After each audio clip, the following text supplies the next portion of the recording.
Guys, so today is November 21 and ano ba ang chika ko? Ang chika ko ay may bago kami kasama sa bahay. Ano daw? Dominicana. Pero hindi ko pa siya nakikita. Nagulat na lang ako. May bagong toothbrush dun sa ano. Although alam ko na may dadating kasi nilinis na isang kwarto. So, alam na namin na may dadating. Pero hindi namin alam kung anong nationality. So, and ang alam nga namin, Pilipina. Kasi, kumuha ng Pilipina eh. And then, although hindi namin alam na may na-hire na ba, wala kaming idea. So, parang one night, biglang tumawag sa akin yung isang kasama namin doon na ibang lahi para i-check yung kwarto. And then, wait lang. Lalagay ko yung stand nang hindi ako mahirapan. Nga, ang chika ay tumawag yung isang kasamahan sa akin. Kasi nasa akin yung susi ng kwarto ko dapat dati. Yung color pink. Nasa akin yung susi nun. Kasi kapag natutulog sa bahay si Beng, kinukuha ko dun yung foam at doon ko pinapatulog si Beng. So, nasa akin yung susi. So, tumawag siya sa akin para hingin yung susi. At then, nagkukulat. Tapos, mabilisan pa. Sabi, kailangan na daw nung araw na yun. Di dali-dali naman ako umuwi. Tapos, di inayo. Sasabi, nung gabi na daw yun yung dadating. Eh, sabi naman, imposible naman na nung gabi na yun. Agad-agad. Wala namang ano, di ba? Eh, gabi na yun. So, nantay lang namin.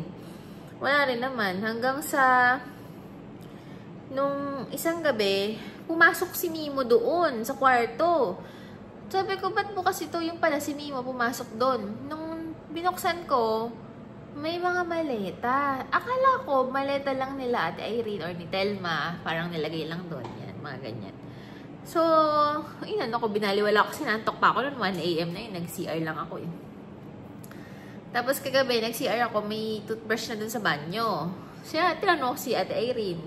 Tapos sabi niya, meron na nga daw Dominicana. Tapos hindi daw namin nakikita kasi iba yung schedule. Yung schedule eh pang hapon. Kasi sa restaurant siya nag-work sa restaurant namin dito. So, iba yung schedule niya. Kaya, ayun, hindi ko pa siya nakita. Yun lang ang chika. Tapos, ayun lang. Akala ko kasi Pilipina. Kasi, konti na lang dito, Pinoy. Anyway, kumakain ako. Tignan niyo yung food ko. This. Ang hirap magpa-lose ng weight. No? Super. Ang hirap. Tapos meron pa ako ngayon. Tapos, di ba pag meron ka, lagi kang gutom. Anyway, kain tayo ng bananas and dates. Yun lang. Chika ko. Ano pa ba? Hindi kasi ako makapag-live kasi pag nag-live ako, mamamatay lang din. Kasi, ewan ko naglolo ko yung, internet. Anyway. Ano ba? Yun lang.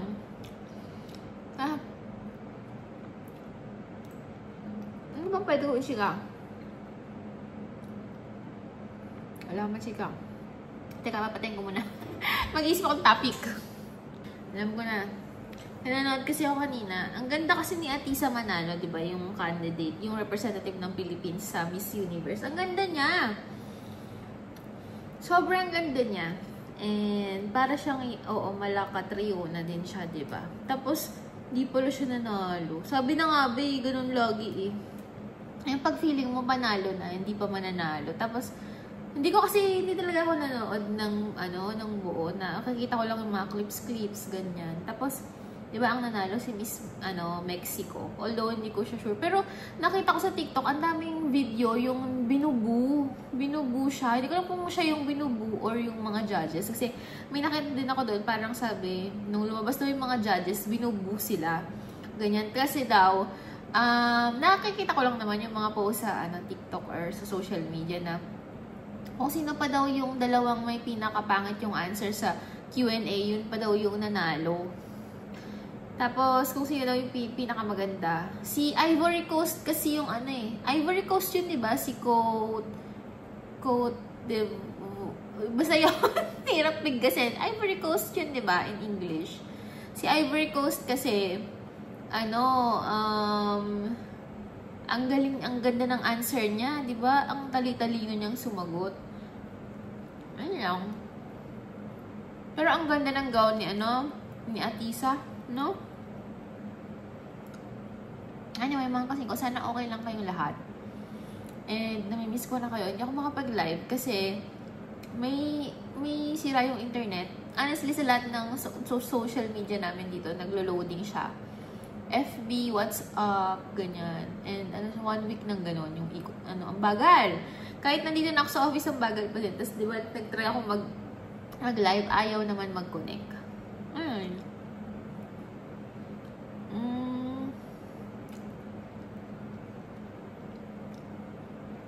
Wala lang, ganito lang ako.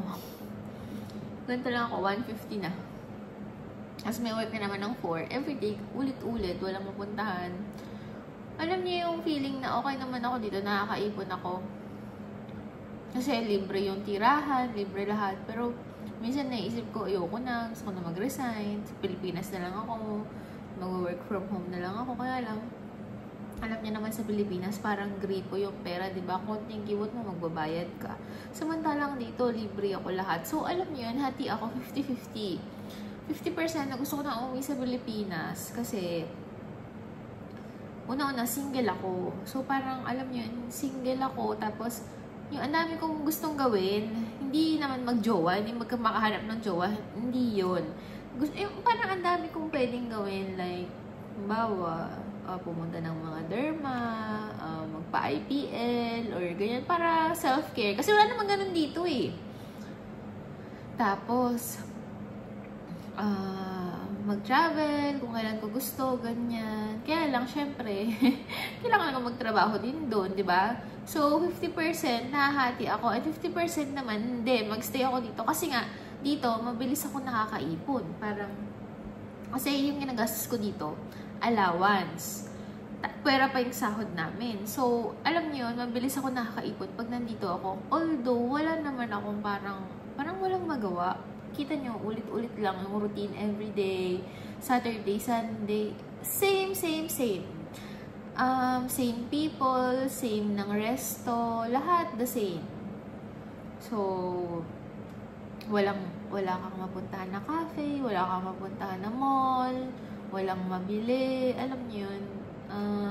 Pas minsan parang gusto nyo na lang sumigaw, magwala, ganyan. Sobrang boring. Although, maliit na bagay, di ba? Kasi yung iba nga, di ba? Siguro sa ibang bansa, mas mahirap pa, di ba? Kaya lang, parang minsan naisip ko, tama ba na as a single person nandito ako? Pero kasi nakakaipon din naman ako kahit paano eh, na po-provide ko yung mga pangangailangan ng family ko, na alam niyo yun. Tapos pag nag-vacation ako, nakakapunta naman ako sa ibang lugar. So parang inisip ko na lang, okay pa din yung delayed gratification, di ba? So, ayun, tulungan nyo ako. Ano bang maganda sa tingin nyo? Sa age ko na to, 33. Magta-34 na ako sa February. Ano bang, magpo-for good na ba ako o diretso lang ako mag-work dito? Ganyan. Kasi naman yung pag sinasabi ng iba, mag-Australia ka na lang, mag-Canada ka na lang. Ang hirap din eh, kasi gagastos ka din dun, di ba? Parang ano yung lahat ng ipon mo, mapupunta lang dun. Tapos, hindi mo pa sure kung magiging okay ka ba dun. Di ba? Alam niyo yun. Tulungan niyo ako mag-isip. Paluwagan niyo ang aking nararamdaman. Alam niyo yun. Kasi dito, parang minsan, gusto kong bumili ng ganito, hindi naman ako makabili. Ay, sabi ko, gusto kong bumili ng sapatos, gusto kong bumili ng damit, wala kang mabili. Alam niyo yun, yung ganun. So, yun lang. Yun lang naman ang chika ko.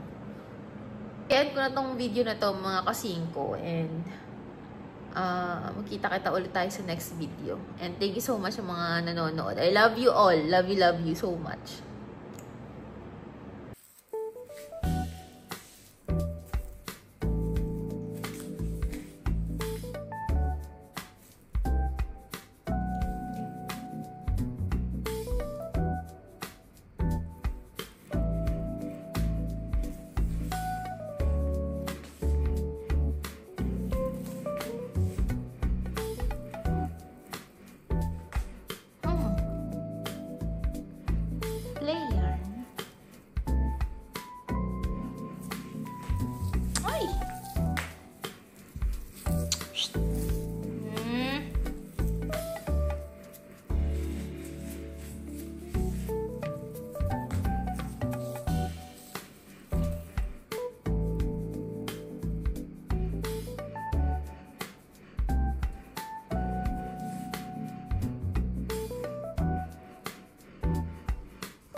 Napagod sa laro namin. Napagod yan. Minsan lang gumalaw, pagod na pagod pa. Ay, nako. Wakey, wakey. Wakey, wakey. Uy. Uy. Wakey, wakey.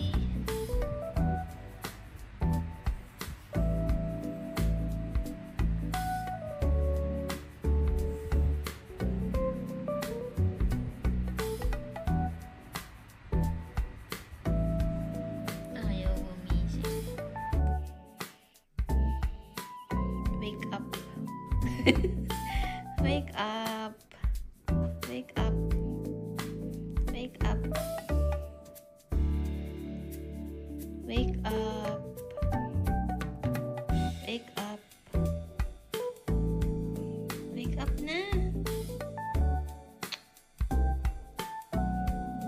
Let's go. Halika na. Halika na. Let's go. Wake up. Wake up. Wakey, wakey.